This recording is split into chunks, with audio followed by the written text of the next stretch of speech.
how that work kind of ties into like booking and branding and like the larger kind of area of the music industry. And then we're kind of going to touch on like the broader industry experiences. So whether you're an aspiring artist, manager, or manager, just kind of curious. This is kind of like the space for the audience to ask questions. So we're kind of going to go towards like a Q&A at the end, like depending who's here. But yeah, let's definitely get this started. So first, we're kind of going to talk about like artist management for both of you too. Austin, obviously you work in artist management for Poolhouse. So the first, I want you guys to both kind of introduce yourselves and tell us about the artists that you manage. Ella, why don't you go first? Cool. Hi guys, I'm Ella. I'm from Florida. I'm currently based out of Palm Beach, but I go to school at the University of Florida in Gainesville, and that's where I've gotten most of my experience in the music scene. I have a background in artist management, booking, PR, actually like being at the venue, kind of everything. I currently manage a small indie artist. His name is Buboy, and I've been doing that since March of 2024. Before that, I worked with a four-piece band, kind of playing all over Florida, doing a lot of PR for them, and then just working shows, doors, merch, kind of whatever. But I really got into management in March. And yeah, I just like quick intro wise, yeah, I've been doing this for like over a year now. It's gone crazy well. We've played festivals, multiple festivals. We've played with artists like Flip Turn, Roar, Bedside Kites, um, and yeah, kind of all over. But we've like quadrupled in size on streaming platforms and socials and stuff like that. Yeah, I have a lot of experience in like booking, press releases, pitching, playlisting, stuff like that. So if you have any questions on any of that, hit me in the discussion. Cool. I love that. Very very cool. Austin, why don't you go next? Yeah, I mean, of course, some of you may already know me, but for those who don't, I'm Austin. I'm the founder of OFP, but we also have a roster, artist management roster here at OFP. We have Poolhouse, indie rock band out of Utah, and then we have Mori, who's a singer-songwriter and new addition to the roster as of like a month ago, and she's from New York. So, two very different types of music, but they're both amazing and talented, and yeah, yeah. Cool. Thank you. And then for my next question, kind of like a broader question, but how would you both kind of define the role of an artist manager like today in today's time?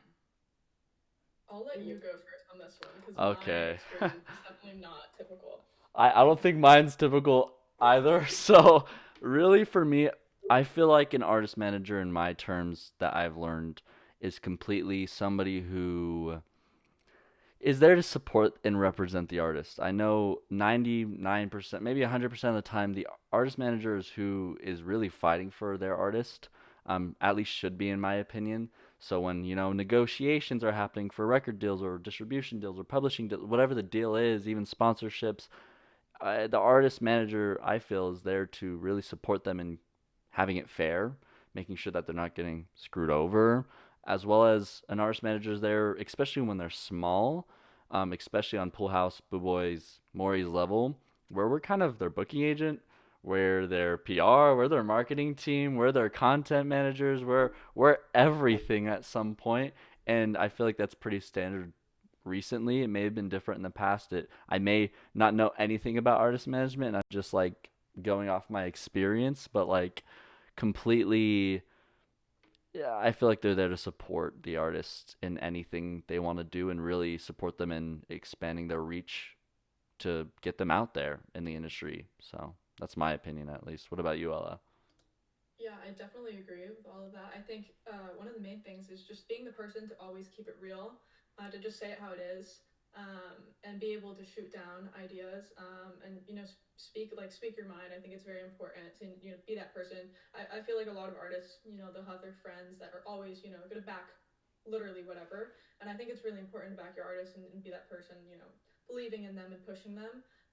But it's important to be able to actually share your thoughts and push something down if you don't think it's the right play, or suggest other things. But yeah, negotiation is a big thing, and I kind of do the same. I'm doing his booking, I do all of his press, um, I I do everything. So I Yeah. also run a team. We're signed to a student run record label, which is something that I helped run, and I have a team of like 10 people below me. So we have a whole team working on him. Yeah, doing social media and just being the person to make sure they're posting all the time, checking up on making the negotiations, whether it's with a distribution deal or a producer, talking to other managers for other artists. Um, just putting yourself out there, and you have to be a bit of a socialite, which is not something I was really. I'd say like growing up in like high school and stuff, I was pretty introverted. But this industry, you don't want to be an introvert, to be so honest. No. You got to really push your boundaries, and you got to be outspoken, because I think a lot of artists are pretty quiet, which is surprising. But they don't always like to speak up for themselves. So yeah, being that person for them is, I think, the biggest thing. Yeah. Definitely. It's like kind of like being like an advocate, because I've definitely seen that with like a lot of artists too, where it's like sometimes they don't know exactly what to do, so it's nice to have someone there to like help them through that. And then I actually have a question for you. So Austin's kind of told me that you're an artist yourself, so I'm wondering how has that kind of shaped your approach to management, like overall? Um, it's interesting because I'm a songwriter, but I haven't actually put anything out yet. I'm very much in the works with my music. But I'd say it doesn't have a crazy big effect on it, because I don't go about my own music the way I would go about the people that I work with, and that's just because I'm just not there yet with my stuff in terms of promotion and everything. But I think I'm more open to some crazier ideas. Just being a creative myself, I think I'm more open to like pushing the boundaries, and that's gotten us into crazy places. I'm always down to send a cold email and reach out for something that we probably aren't qualified for. And 1 out of 100 times it works out, but it makes it all worth it. And I think just kind of having that creative view, that I mean, most people who work in this industry are pretty creative, but I think it can kind of bring a different light to it. And I think just even when it comes like him sending me demos and stuff like that, I think I can give a better view, and like better notes for him. Yeah, no, that totally makes sense. I mean, like it's also good for you. Like you can be prepared if whenever you want to release stuff. Like you already have that background knowledge, which is like very much a plus, and I love it. So my next question for both of you is, I'm really interested in what does your day to day look like working kind of with your roster with the artists that you manage. Like, what's kind of like, I guess, and every day is obviously different. It can be like very chaotic, I would say, obviously, but what does kind of like the day to day look like for you guys? Do you want to start, Ella? Sure. Kind of, it depends. As I said, I work remotely sometimes, but when I'm in town, I'm always some of my daily things. Checking the emails, see what's coming in, see if we got any press placements. Every release that comes out, I probably reach out to well over 100 outlets, sending out our press releases and short form pitches, which will be for like an interview or a song review or the whole EP review, stuff like that. And just yeah, doing a bunch of reach out. I'm always checking in to see what tours are coming to our area and the surrounding cities. That's kind of something I do on a daily basis. I hop on bands in town and I go to all like 3, 4 major surrounding cities, and I look for tour announcements for people that I can hit up their booking managers and be like, hey, send over our press kit and be like, hey, I think we'd be a great fit for this show. We'd love the opportunity to open for you guys at this venue in this city. I'd say those are some daily things, as well as just like, hey, do you have a real film to put up today? You gonna post a TikTok, or do you want me to post a TikTok? Stuff like that. Just little things on the day to day. It's not too crazy. I mean, I'm only working with one person, and sometimes when we're in a release phase, it's definitely a little more hectic. I take a couple meetings, probably 2, 3 times a week with student orgs who try and book us for more cultural events. I manage a Filipino artist, so we play a lot of like Asian events at like universities across the country. So yeah, meetings like that. But those are kind of the day to day things. But show day is all day. Yeah. From load in whenever. I mean, we just played Flip Turn's like annual festival, which is called Playground. And yeah, that day started at 9 a.m. printing merch in my friend's apartment to loading in around 11, and then I was there till midnight, running from the green room, being the stagehand, making sure I'm just kind of all over the place. So yeah, it's a lot, but at the same time, very rewarding, and I really liked my experience doing it. Yeah. Oh yeah, very rewarding. Definitely. I've done some events kind of like that, and it's like you're so tired, but at the end of the day, you're like, oh my god, I did that. It's kind of I fun. love it. Yeah, I mean, Austin, what about you? yeah, my experience with it is honestly, it really does vary. 90% of the time, I'm just looking for opportunities to get them out there. As of right now, I mean, both of our artists at OFP are planning big releases of some kind of, at least. So for me, it's kind of my day to day is looking for opportunities, looking for tour opportunities, looking for, as Ella said, as well as just looking for PR opportunities, looking at really any way I can really expand where they're at or where they're going, just to plan ahead. But for the most time, like stuff kind of comes up as it goes. But my favorite days are show days to be able to go in at load in and then be a stagehand, do all those things because I mean Poolhouse is lucky enough that they have a decent amount of family who are basically our other team members at so we have oh my gosh, Jake's mom is usually the selling the merch, and so we have his dad as well there, so the lead singer, and we have a bunch of people there to support. So it's really fun because we all get together and they do this show either opening or they're headlining. They headline a lot of shows here in Utah. Um, but for the most part, we get to just have fun and they get to play music. That's why they make it. And but really, I mean, day to day, it's kind of all over the place at times. It's kind of like nothing or everything all at once, is my opinion. Like, there's either something happening or there's not really much, and I'm just researching or planning ahead or talking with them or whatever it is. But really, I would say most of our talks with them, when I do have meetings with them, is we're just like brainstorming and creating something cool with the release or something. So it's kind of fun just to be their best friend, but also be like their best friend who's like ultimately honest with them about everything. So yeah, I don't know. Cool. No, yeah, that totally makes sense. My next question kind of like has to do with that. So, like, I know you guys both talked about like obviously there's a lot of planning that goes into certain things like concerts or like going to festivals and reaching out to like radios and things like that to like get their songs like more people listening to it, hmm right? So, what was like a moment in both of your careers that like you knew you made that difference for the artist, like it really like stuck with you, and like how'd you do, like how'd you know when you had that moment? Yeah. I mean, I'll start just because like one instantly came to my mind. I mean, they've been wanting to play. So they were Pool House was planned on playing. They were set to play at this festival called Love Letters in Utah, and the lineup was like all of like the indie pop rock bands, and it had like Wallows. I'm pretty sure at Wallows it had like Peter McPullen, all these people, these huge like more pop artists.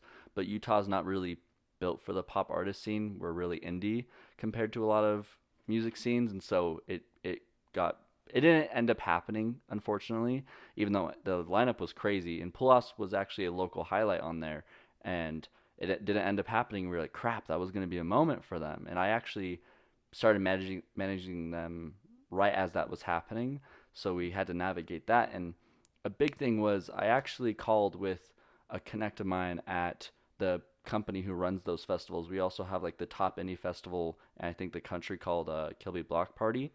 Um, and they weren't set to play. They didn't really announce the lineup yet, or if they did, it wasn't like there was still missing spots or whatever. And we were like, why doesn't Pool House play this? Like, why not?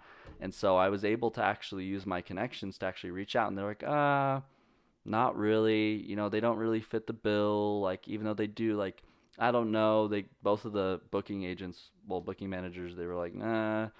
I was like, oh shit, it's like not gonna happen. Like this sucks. Like I want to get them this opportunity, and like a week or two later, they called Jake's dad, who is also like their business manager, and was like, hey, or emailed them of some kind. They contacted them, somebody else, and they're like, sign up to play, sign up. And I was like, okay, so I'm glad I had that conversation, or that would have never happened. So what that told me was by me reaching out to people, and I mean I didn't even know those people before I met them. Of course, I had connections to them with other people, and so I had that like base layer of like knowledge of them, and they kind of knew me possibly, but I just reached out. I'm not scared to cold email, cold call, cold text. Like if I want to meet somebody, I can go out and do it, or just offer what I have, even if people think I'm annoying. I don't know. I don't mind. Oh, I don't okay. mind at all. I don't mind. But yeah. Yeah, a lot of the same things. I'd say I had like probably two or three big moments where I'm like, dang, I made a difference here. The first one was definitely our first Spotify editorial placement. He had never really pitched any of, he only had a few singles out and he had never pitched any of them. And I had just finished my summer internship working at Shorefire Media. They do PR for Chance the Rapper, Flip Oh wow. Turn, Hippocampus, uh, Jacob Collier, everybody. And I like been pretty comfortable in my writing, and I was like, all right, let's do it. So writing an artist bio and a pitch that got successfully picked up by Spotify on our first try was kind of a big booster for me, like confidence booster, and definitely for him as well. And then just getting coverage from there. And I'd say another one was like just cold emailing. He had never done, as far as booking went, he had only played locally. We live in a college town with a really great music scene. So he had luckily been able to, do pretty well. And he had gotten flown out one or two times to play some like Asian events. But he hadn't really reached out to many like touring artists in an effort to play with them. And I emailed, whether it's like finding the booking agent like for that artist directly or finding the booking company that like made the bill. Um, I reached out to this Roar's booking manager, and they have like what, like 8 million monthly listeners. Yeah. I was like, this is such a long shot. This show's out of town. We wouldn't technically be a local opener. But I sent him our press kit. I sent a cold email. Heard nothing. A month later, I got hit up by the booking company that was actually putting the show together. And they're like, hey, we'd love to have you guys on. And it was a couple weeks later, and we played our one of our first like sold out shows in a pretty big venue. Wow. And that was definitely a moment where it's like, okay, Wow. I think I know what I'm doing here. And then getting the offer to play with Flip Turn at their music festival that is actually in the city where we live was a pretty big deal for us. It was like the biggest stage we've ever been on. And I felt like I kind of made that happen because it's a partnership with our student run label. I signed him to our label, and then they invited him on for the show. So that was pretty cool for me. Wow. That's so cool. Wow, that's crazy. Like Pretty nice. I, yeah, super cool. So you're a booking agent and like a manager, right? So I'm kind of interested. Yeah. Like, did you start as a booking agent or did you start as like a manager? Like, what kind of came first? When I first got in the scene, I was just kind of doing like street team stuff, actually, like flyering for shows. And like this was in high school, for like this local like rap group, um, my senior year of high school. And they would just put on like underground hip hop shows in Palm Beach because Palm Beach is a huge hip hop area. So that's kind of what I was doing. And I got to college and like, all right, I don't know what I want to do, but music sounds like pretty cool. I love music. I make music. Why not? I'm pretty business minded. I was like, whatever. So I joined our student run record label and I got put on a team for a band, a 4-piece band. And I signed up to do like finance stuff because I was a finance major at the time. But then they had me run their social media. So I was running their social media and doing doors at shows and selling merch and stuff like that. But I wasn't really super involved in the artist management thing. The only thing I'd done was like write a press release for them. But yeah, I met Buboy at the first playground I ever went to. Actually, the pre-show the night before, Flip Turn played a house show at one of my friend's houses, and I met him at the door. And then we kind of hung out the whole next day, and just got along really well, and then started hanging out a lot. And I just kind of became the person that he would go to, like bounce all of the ideas off of. Then he just asked me to manage him because I was always texting him. I'm like, I think you should do this. Like, submit yourself for this. Maybe you should email this person. And then he was just like, "You want to manage me?" I was like, "I'm down. I'm super down." So yeah, that's kind of how I got my start. Super random. Not prepared at all. I didn't have any like artist management internship experience, and I still don't actually. But yeah, booking was definitely just came as a part of the job. Like he only ever let people kind of reach out to him to book. So I definitely kind of took the reins there and started reaching out to other people and getting him onto shows rather than them bringing him onto shows. So it's just been a learning process. And my friend who was actually managing the band that I was running their social media for, she told me like she taught me how to get holds at venues, and like gave me a few templates for reaching out, and that was super helpful. And I kind of went from there. Cool. Yeah, that's It's very, very cool. So it all kind of came together kind of at the same time. Yeah, Is kind what of. I'm. I'd been working with the band, and I was still working with the band when I started working with Buboy. Mhm. But then I was at a show at the end of the year in May, and the girl who runs was or the president of our student run label at the time came up. She's like, "I didn't know you managed Buboy. Would you like to sign him for next year?" I was like, "I'd love to do that." So because then I Ooh, could yeah. build a team, have people help me, even just the little things like having people help screen print our merch. We have a graphic designer who makes all of our posters. It's just super helpful. Like helping me send out all these emails for press because we really do hit up so many people and just having like a second set of eyes on pitching and literally anything. But yeah, the booking thing, it all kind of came together randomly. And I enjoy the artist management part more than the booking. The booking's cool, and I do work at a booking company right now, actually. I work at a company called Deggy Entertainment.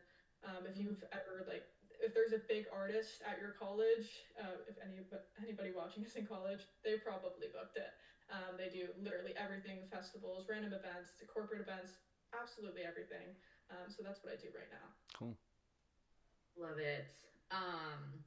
So I was gonna ask a question kind of on like performances because you were talking about how Boo Boy has like already done a lot of live performances within like festivals, and I feel like we see like a lot of artists nowadays like it takes a long time for them to really like come to the forefront, and a lot of them like are performing at these festivals, and like you look back like 5 years ago, like maybe like Chapel Grown or something, and you're like, oh my god, that was 5 years ago and now she's this big. So like how important is it early on to do these live performances I in an think it's artist? I think it's so incredibly important. We actually talk about this, and we've talked about it a lot recently because I think so many artists are so incredibly talented, but that's only 50% of it.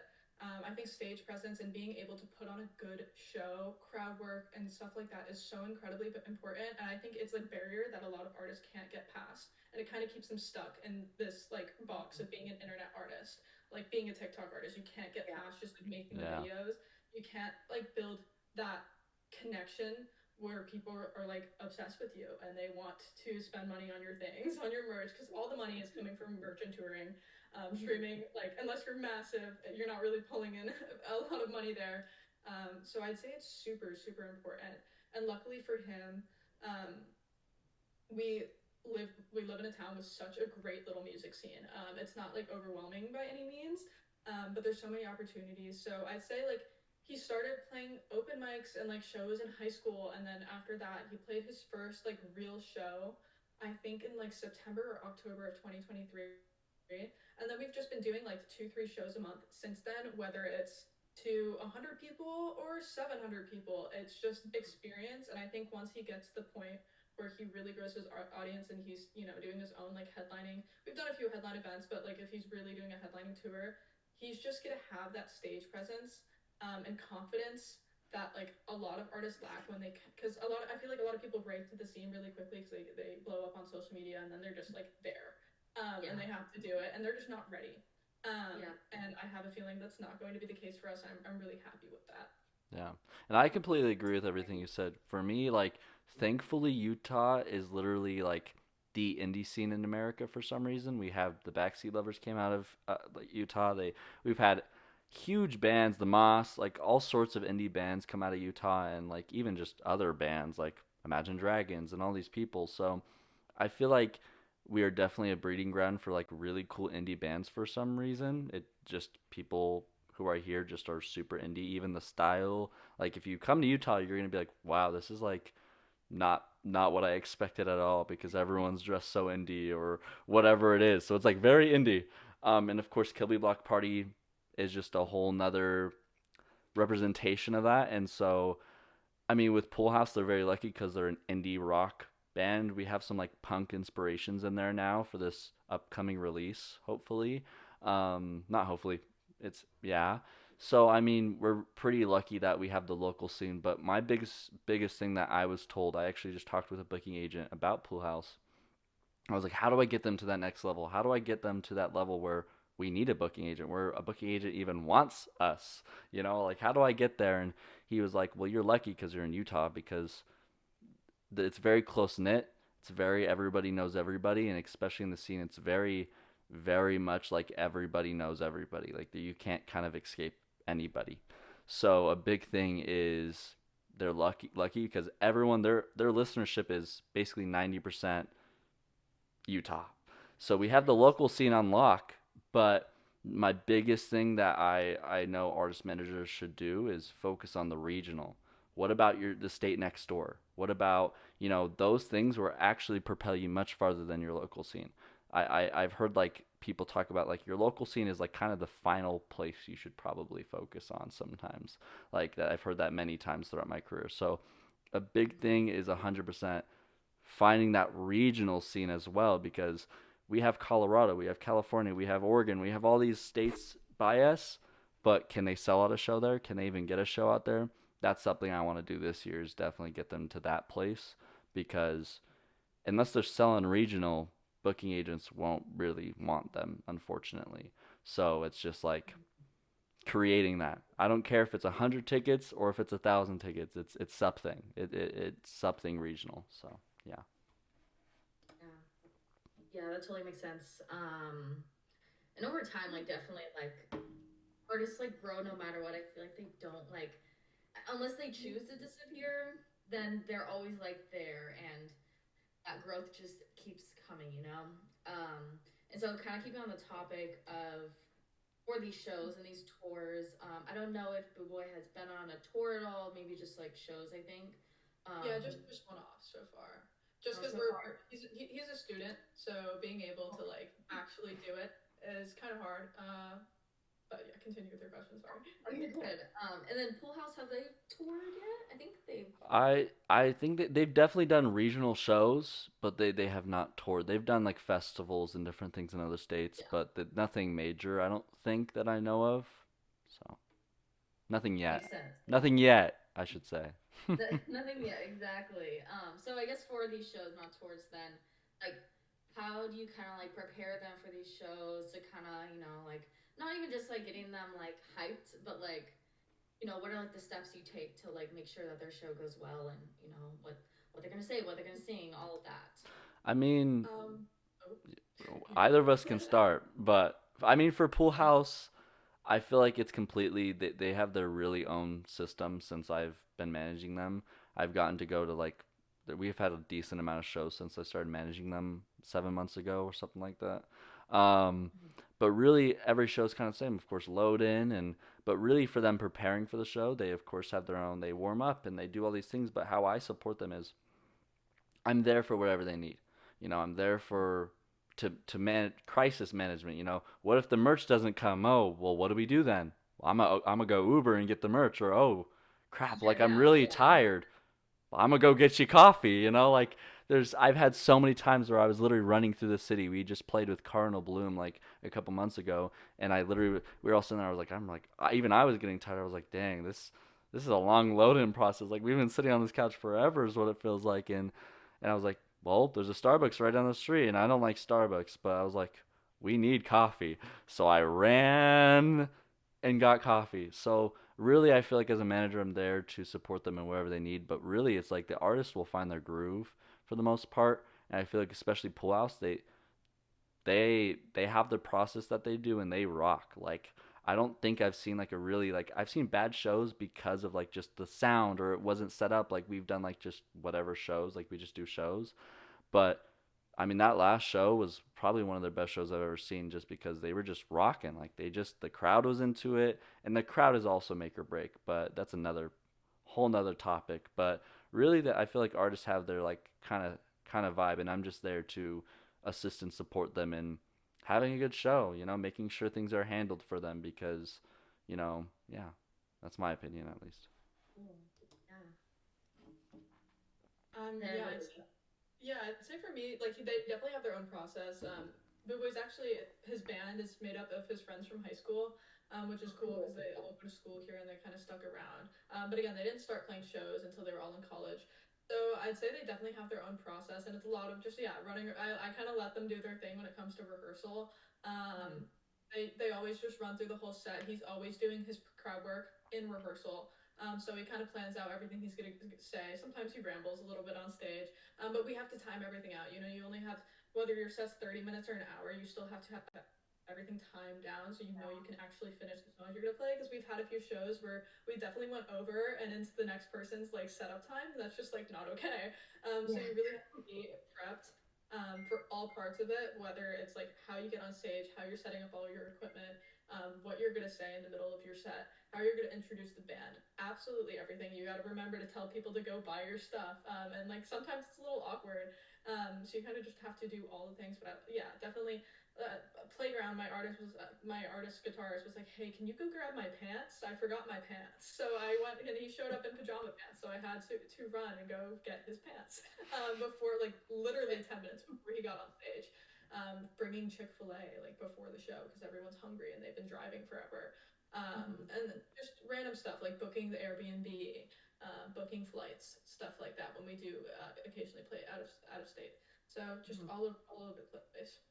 Yeah, I No, that's honestly, just to nice. piggyback off of that real quick, like once again, when artists are small, we're the tour manager. We are the usually, at least I would say for small artists, we're the tour manager.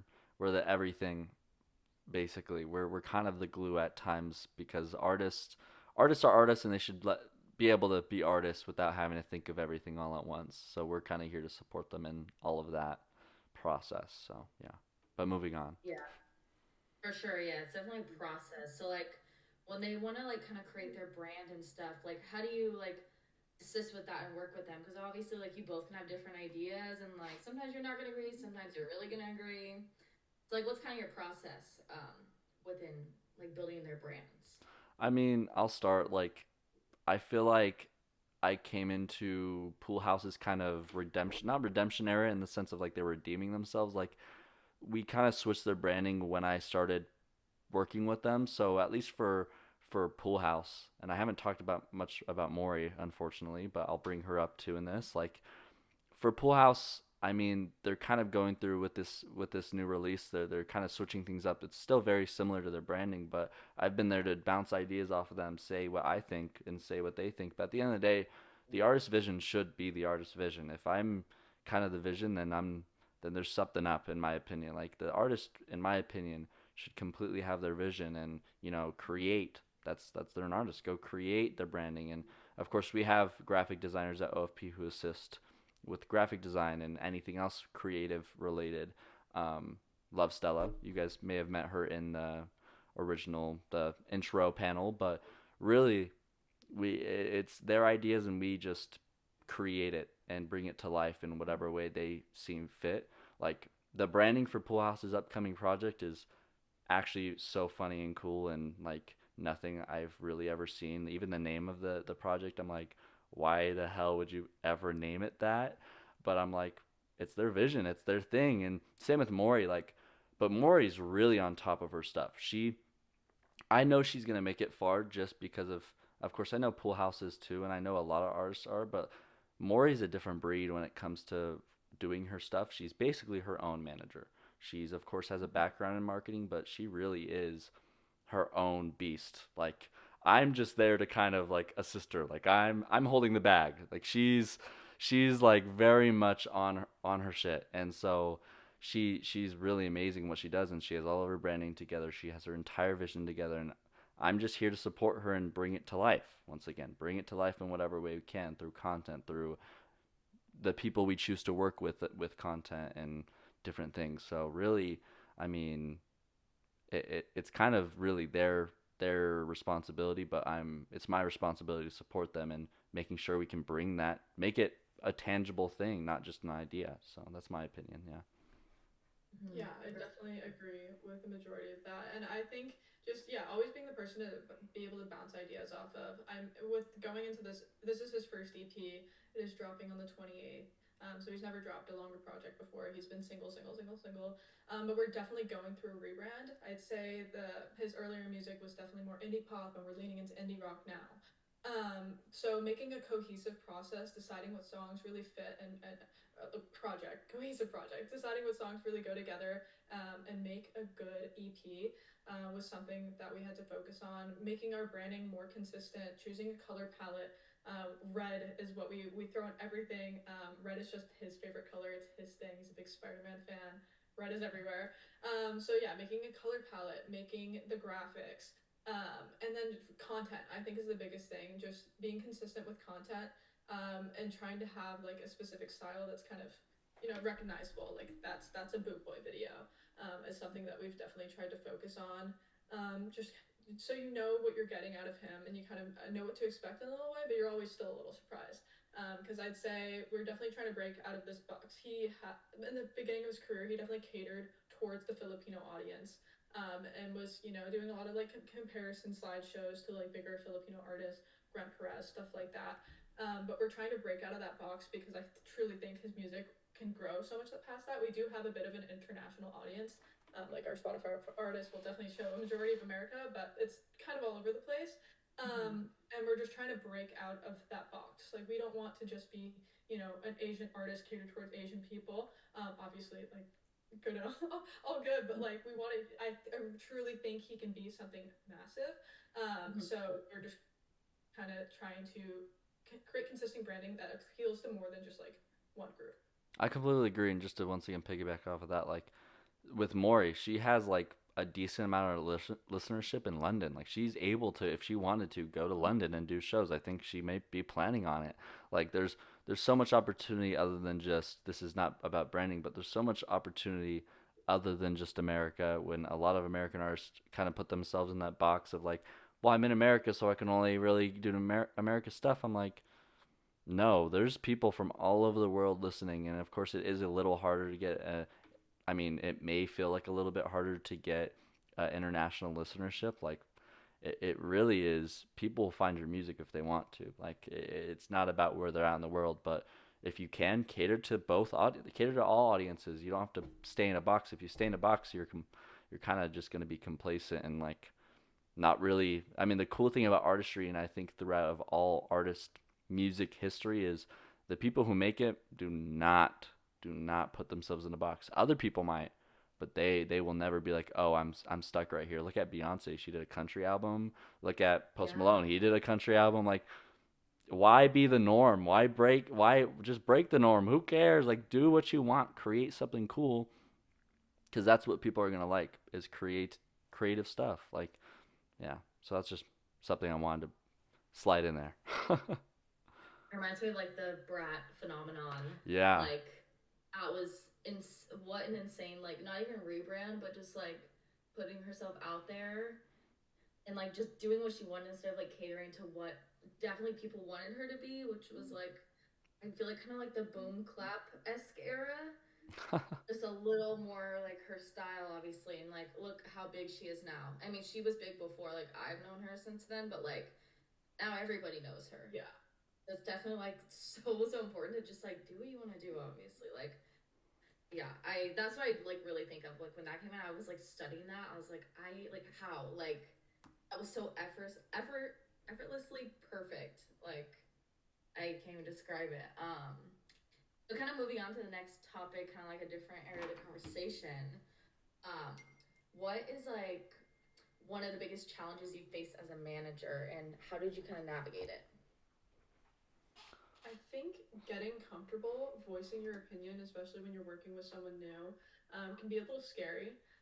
You don't want to step on anybody's toes, and you want your voice to be heard, but you don't want it to be taken the wrong way. So I think just kind of getting comfortable. Luckily, I was friends with my artist first, but there's still some times where I can tell that he feels really strongly about it, and I feel really strongly in the opposite way.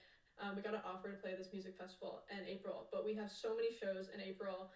And I had a feeling a different opportunity would come up, and I was like, dude, I don't think we should do this show. I feel really strongly about this. Um, and he was like, dude, I don't know. We know a lot of people on this bill, and I just feel a little left out. I was like, I just have a feeling that we're gonna get a different opportunity. And getting the band to commit to 4 shows and weekends when we all have class and stuff is just gonna be a little hard. And then so I kind of convinced them to not focus on it as much. And the day after, we got a show offer for the same weekend for a solo set, paying a whole lot more. Wow. So just kind of being able to really voice your opinion, but I'd say it's hard. And also just being so young, like Austin and I are both so incredibly young, and it can be a little daunting being in these rooms with like legit tour managers or people who feel a lot more legit than myself, just not having as much experience or like actual professional working experience in the industry. I feel a little more comfortable after having a few internships at like bigger companies, but it's Mm-hmm. definitely like a little scary. I mean, sitting in the green room with people who work at these big labels, it can be scary. So just kind of learning how to speak up for yourself, and be confident even if you're not actually at that level yet. I think it can get you a long way. Yeah. Love it. Yeah. And then what advice like would you give someone looking to get into artist management or like even to start managing their friends? Like what's kind of like your biggest tips you think? Find someone small, and find someone who you truly believe in and who wants to do it. I've tried working with other artists who just aren't committed. Like, I shouldn't have to harass you multiple times a week to film a TikTok. Like, if you're not going to do it for yourself, you're not getting my help. Like, it's just how it has to be. You have to find someone who truly wants and believes in themselves. Like, obviously everyone's gonna have that self-doubt, but I think just find yeah, if you can find someone who really wants it, no matter if you like their music or not, you can make it work. As long as you think that there's an audience out there for their music, despite if you hate it or like it yourself. I've definitely reached out to artists who I couldn't care for the music, just not my thing, but I know that there is a large audience out there of people who would enjoy it. So yeah, I think definitely just finding someone who actually truly wants this, because it's hard. I think so many people like think they do, but there's so many parts that go into it. Because to be a real successful musician, you do have to get up on stage. You do have to sell the merch. You do have to be put cameras in your face and do all of these other things. And Mm-hmm. obviously, there's totally exceptions to that. But it's daunting. So just finding someone who truly wants to do it is the most important thing. And working with friends can be messy, so you got to set boundaries, and know what's like appropriate to expect out of each other, and not let the professional kind of get in the way, because your professional opinion, and what you think is how like when it comes to something for work should not affect the way that person feels about you as a person. Like, you're giving your opinion when it comes to work, and that should not make them mad at your personal character. So I think it's important to find someone who definitely respects you. I think that's the biggest thing, to have a respectful relationship on both ends. Yeah. And just to Yeah, I piggy totally agree with all that. yeah, and just to piggyback off of that, like I feel like my biggest thing that like I would say thing I was dealing with like since I started managing, because I was actually managing a different artist named Gago, and he was amazing and things just didn't work out, but it really is finding those people that you get to work with. Like I just knew from the start I was going to work with Poolhouse, and I knew from the start, once as soon as I met Mori, that I was like, okay, I'm working with her. Like, and I had the opportunity to possibly work with a lot of other people. I could have managed any one of those people, but I just have this intuition and gut feeling, and I follow it. But another big thing is I feel like my biggest like hurdle was actually learning how to be an artist manager. I still am learning right now. Like, it's not like I know what I'm doing completely. Like, a lot of things I leap, and I just trust that a net will appear is kind of my visual that I always say is like I was really struggling for the first months and even up until recently of, well, what am I supposed to be doing day to day? Like, what am I supposed to, like, I feel like I'm doing nothing, and I know the artist isn't judging me, but I'm like, I want to do more. Like, I don't know what I'm supposed to be doing, and like I'm doing a lot, but what am I? So I had all those just thoughts and you know, maybe even insecurities of like, what am I supposed to be doing? But I've honestly gotten to a flow now where I know exactly what I get to be doing day to day. Like sometimes I don't have to be, I can focus on my other things. I run a company. I do all these things. I don't always have to be focusing on Poolhouse or Mori, but I do spend a lot of time reaching out to people and doing what I can to support them. So, and then advice, it's so cliche, but like it's stuck with me since the start. It's like meet people, go to concerts, meet people. You never know who's in a crowd, no matter what city you're in. Even in we're in Utah, you never know who's in a crowd. You just never know. And when I'm in LA, I know somebody's in a crowd, so I'm extra like, who am I gonna meet today? And honestly, my biggest thing is it's who you know. Like, that's so cliche, but literally, if I didn't know a lot of people I know, OFP wouldn't be a thing if I didn't know a lot of people that I know. I don't think I would have had the same opportunity or the same opportunities for others because like the entire OFP team, like I talked about in our intro panel, is made up of people I met throughout my career in the last 3 years, almost 4 years. So like it's about who you know, and I think that's the biggest piece of advice, especially for artist managers, is you got to know the PR people, you got to know the blogs, you got to know the other artist managers, you need to know the booking people, and really like even artists. Like once again, I was just about to watch this before I after this I'm gonna go watch a video. It's of a bunch of these producers and how they got into the industry, and I saw the clip and Benny Blanco was like, I went outside studios and I would ask if people made music when they walked out, and I would just talk with them. Like just go out and be annoying. If somebody really thinks I'm annoying, then oh, that sucks. Like I'm like I choose Sure. wisdom. Like I choose wisdom when I'm like being pushy, but like it's about persistence.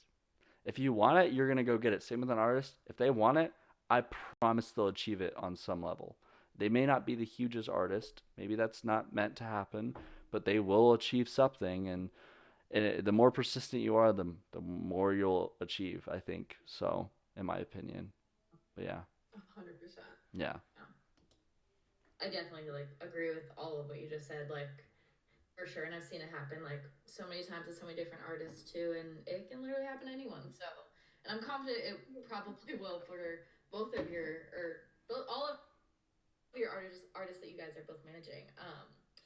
To start kind of closing it out, I want to know: are there any exciting releases, shows, or upcoming projects that from either of your artists that are coming soon? Yeah, so we dropped our last, the title track of Buboy's first EP. It's called 16, literally yesterday. And the rest of the EP, two more tracks, drops on the 28th. This is his first project, and it's genuinely fantastic. I'm When I started working with Buboy, his like few singles that were out like didn't I thought they were like it was good music, but it didn't really speak to me like that.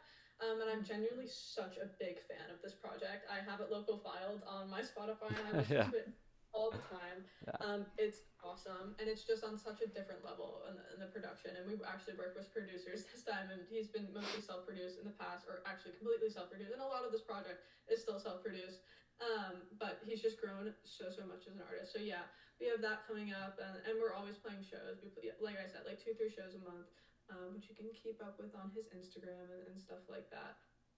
But yeah, definitely this EP coming out. It's great. If you like Dominic Fike and Biba Doobie and you're in here, you love his music. So go check it out. yeah. Oh, that's so exciting! And I love then it. yeah, I'm excited for the releases too of Boo Boys. I'm excited too, but I mean for Pool House we of course have a longer project, an LP. That's all I'll say other than the fact that I love it. And I mean Lauren's listened to it. Like I have it local filed too because I'm like it's So good. so crazy. It's like they're also now self produced completely. I think the last two singles were their first self-produced tracks, and of course their tracks before are amazing. They're produced by amazing producers, some big producers, some small producers, but like they're like new stuff is all self-produced, and I like hate to brag, but they genuinely are so talented, and so I'm so excited for their project to be out there. um and that will be later this year probably. There's still so much music to be released, but another big thing is for Mori. She also has an LP, probably, possibly coming out. So a lot of music this year from both sides of our roster. And Mori's is not self-produced, but her producers are so amazing, and I got to meet They're them. so awesome. I will comment on that. I know her Yes, producers are yes, great. yes. They're Because I looked amazing. at them for my own music. I was like, who does this girl's songs? And I found them on Instagram because I was like, I might need to look into this for Yes, myself. Tyler and they And even Sure. Sam manages a different producer called Danny, and even he's so amazing. Yeah, Yeah, see Danny. Danny. I mean, you told me to hit up Danny, and Danny's always liking my Instagram stories. Love Danny. If I was a little more comfortable working remotely, I would totally get into it. But that is hard. I will say, doing production remotely is difficult. Being able to communicate remotely is definitely so incredibly important in this industry. But it's hard. Yeah, Mm-hmm. completely agree.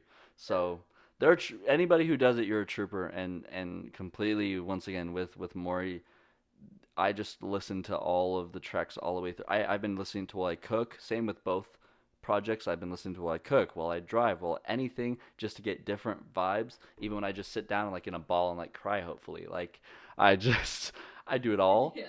So, but Maury's project specifically too, yeah, no, that it hits like really hard. It's like a stab in the heart, but in a good way, I think. Mhm. But they're both amazing projects, and I'm so excited for those and whatever's to come. I mean, of course, Kilby Block Party for Pool House later this year in May, and then hopefully Mori does something as well that's really big and cool, other than just the project. So, I mean, without giving too much away, there's a lot planned for this year already, but I'm just know there's more that's gonna just stack on top of it. So I'm really excited. But yeah. Mm. Love it. Yeah, I'm so excited for everything. And yeah, I kind of wanted to open it up to a Q&A now. If anyone wants to ask anything, go ahead and ask it in like the chat. Don't be scared. You can also raise your hand. Elijah just got here. We just have Elijah something to just got join. here. Yeah, Here, totally raise your hand. you can raise your hand or even text chat it if you have any questions, artist management or industry related at all. And we'll just do that for the last couple minutes. Yes. We got one typing.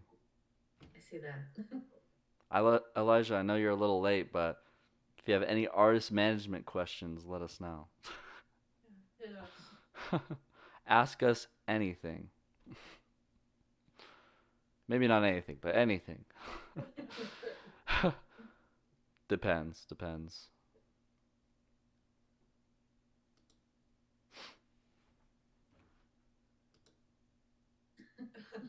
Okay. Oh, there goes Elijah. Dang. You could ask questions. Leia's got it.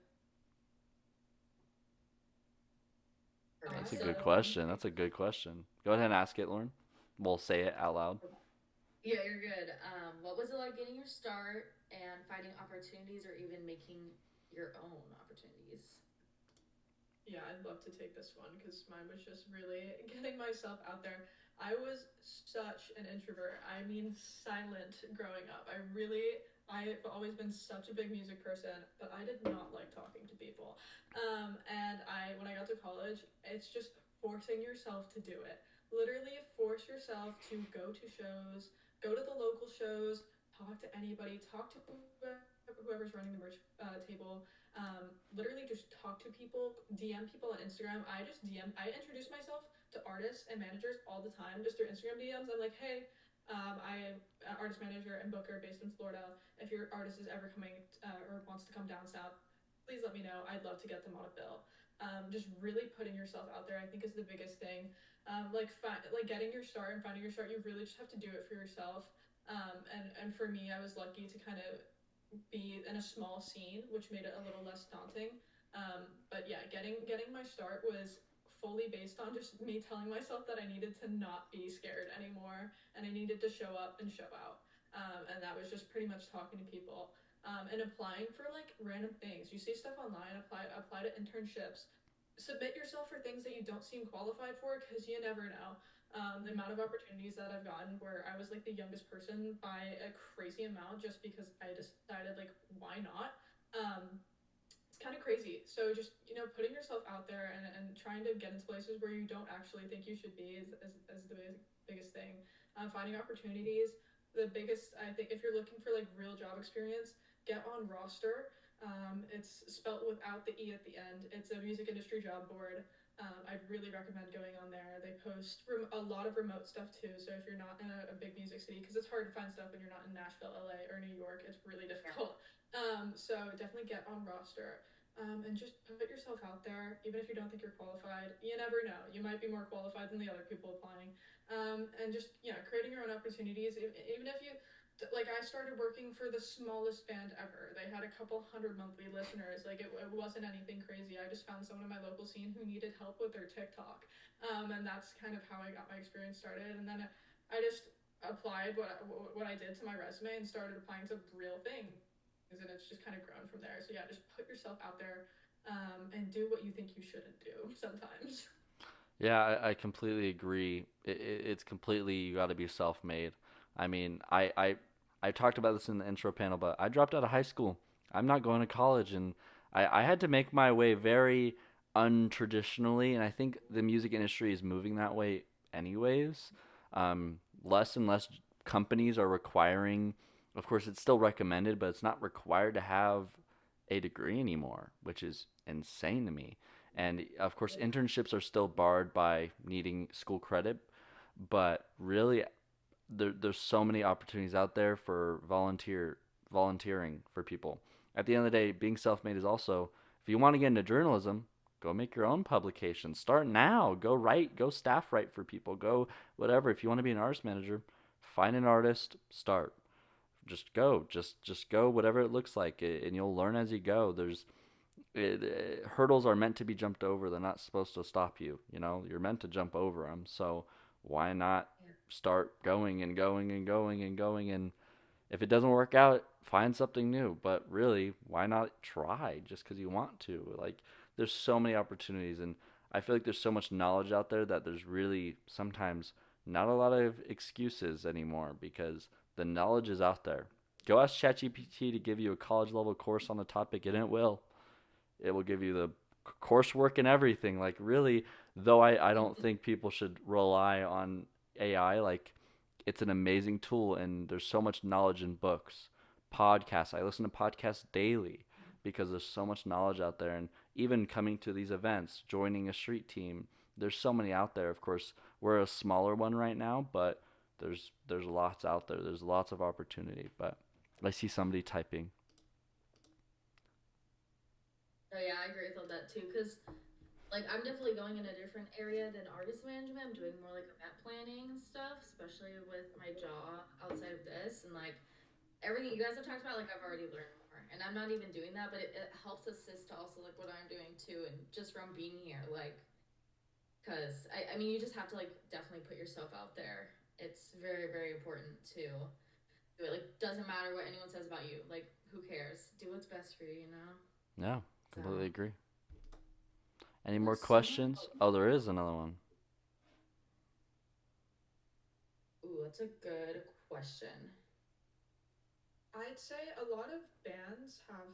Oh, if you want to read it out Yeah, loud, I'll read it start out it. loud just because we'll have an audio Oh, recording. For sure. All right. Any recommendations for volunteering or finding volunteering opportunities? I live somewhat close to LA, same. But I sometimes find it super hard to find some. So I guess what are your thoughts and LA advice for that? wise? I think LA yeah, would. you Yeah. probably have better info than I do. LA wise, I mean, Grammy U. Apply Grammy for U. Grammy U. There you don't need to be in school anymore. They have a non you can sign up even though you're not in school, but school will probably assist you to get in. So Grammy U, concert venues, they always have Yeah. VIP experience reps that you can like apply for. Literally just apply on roster, like Ella said, and there's so many. There's so many opportunities out there. You just got to go do it. If you want to go work at the Grammys, look up work jobs for the Grammys months before, and they'll be getting people for it. Like if you want to just go do stuff, go. You'll just have to be researching and finding it. But I know the biggest ones are find connections, find small publications, find small artist management firms, find those people such as OFP and be like, hey, I want opportunity in this area. Could you assist me? Or find friends to support you in that. Like, really, especially LA, like, there's so much, Yeah. there's so much going on out of any, once again, Nashville, LA, New York, and all sorts of other places. Those are, like, there's so much going on if you just look, I guess. Yeah, you definitely just gotta look. And I think street teams, like being here, is a really good start. Fans of bands, stuff like that, and just being down to kind of do the grunt work. I mean, I have worked doors at so many shows. But it's still been cool. I've still met people that I wouldn't meet, and I've met some of my favorite bands by just sitting at the front of the venue. Just being down to do the stuff that you think kind of sucks. Doesn't actually suck all the time. It can be pretty fun.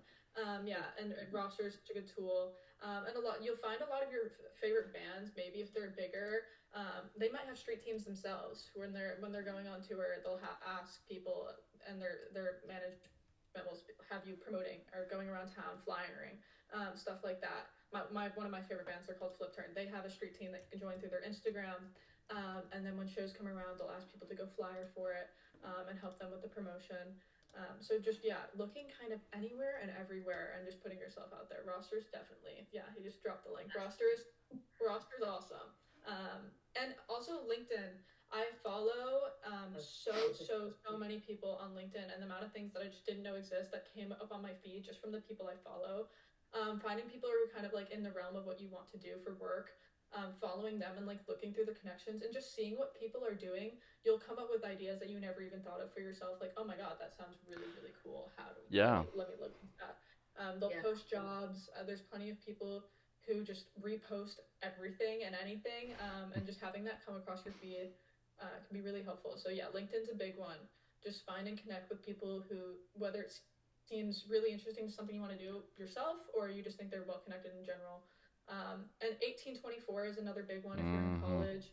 Mm-hmm. Warner Music Group also has a program for Warner college U. students. Yeah.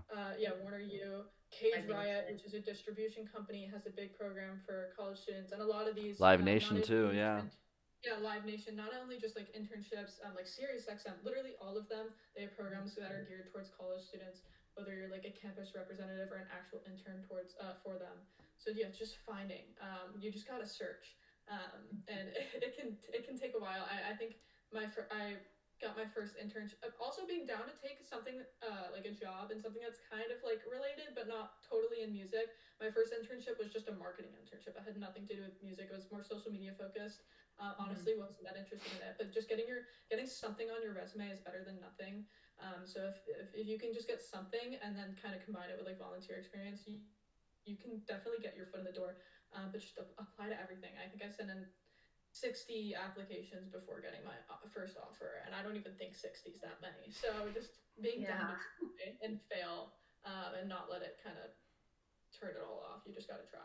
Yeah, and like Ella said, this is the first step is joining a community of people. And though we're not as active as we're gonna be in the future, like there will be so much opportunity once things are moving more. Like this is our first actual event. Like so this is already a start where we're gonna have resources for you guys. We're gonna have those job opportunities. We're gonna post them, and other people will probably. I want to get people in the habit of also posting other job opportunities that they see that they aren't gonna take, but maybe one of you guys can take. So there's a lot of different things that this community specifically will assist with, as well as once again this is a networking hub for you guys. All your possible bosses are in here.